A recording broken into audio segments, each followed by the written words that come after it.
STEM Hub. Engineering concepts made simple. All right.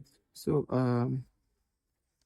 for a spring system, so let's say we are given a spring system of this kind, and our intention is to generate the equations for this set of spring. So we have spring or spring stiffness K1, K2, and we have two masses in between them. So for K1, there's no damper. Here too, there's no damper, so there's no damping coefficient. There's no damping to be considered for this kind of set of springs. So the intent of the of generating the spring is to generate the mode shapes. So let's say we want to generate the mode shapes for this equation. So we need to first generate the equations first. So let's say we're generating the equations.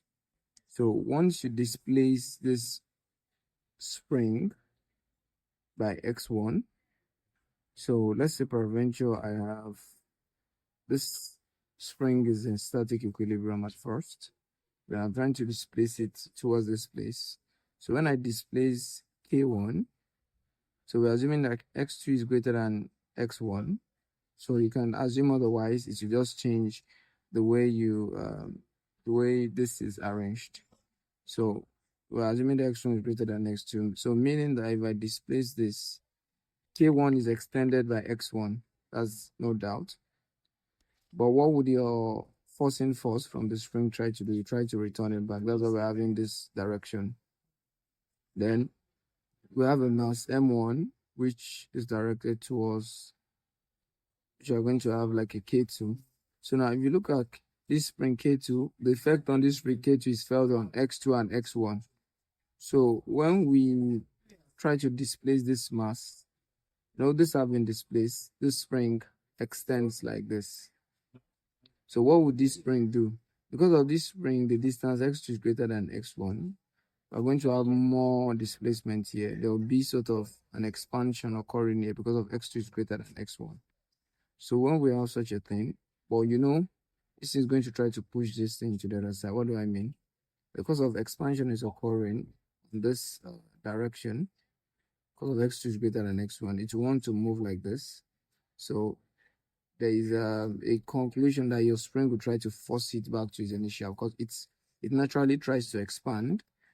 K2 tries to return it back to its initial. That's why we're having this. So, but what would be the change in distance that we have here?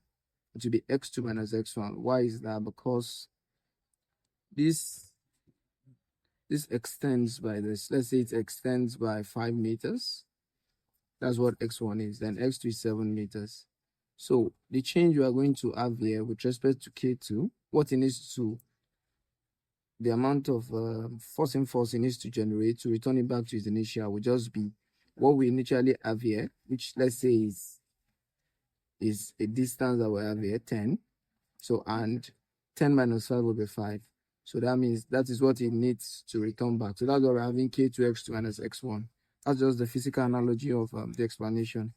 So then with this, you generate your set of equations. We're assuming the left side to be negative, this to be negative, positive, when it's facing the right-hand side too. Then we have M1 x double dot, which is mass times our acceleration. Then we have our K1 x1 plus K2 x2.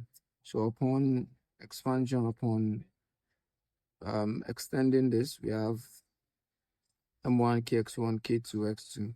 Then you make K1 x2 the standalone. You make x1 a subject and x2 this is supposed to be x2. So you make this x2 standalone. So the reason for that is that the form of this equation generally is always mx double dot plus kx. That's when there is no force and force, this will be 0. We are looking at matrix format. So we have this. Then for the mass M2, there's no forcing mass at this edge.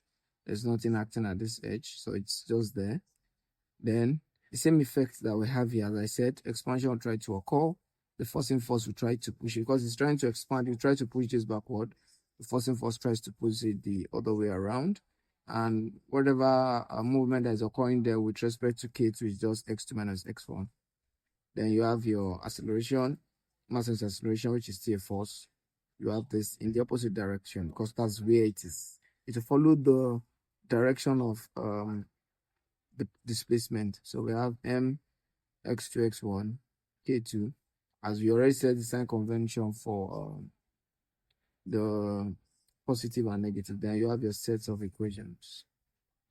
So this set of equations would be represented in a matrix format, which we would now use to generate the mode shape function.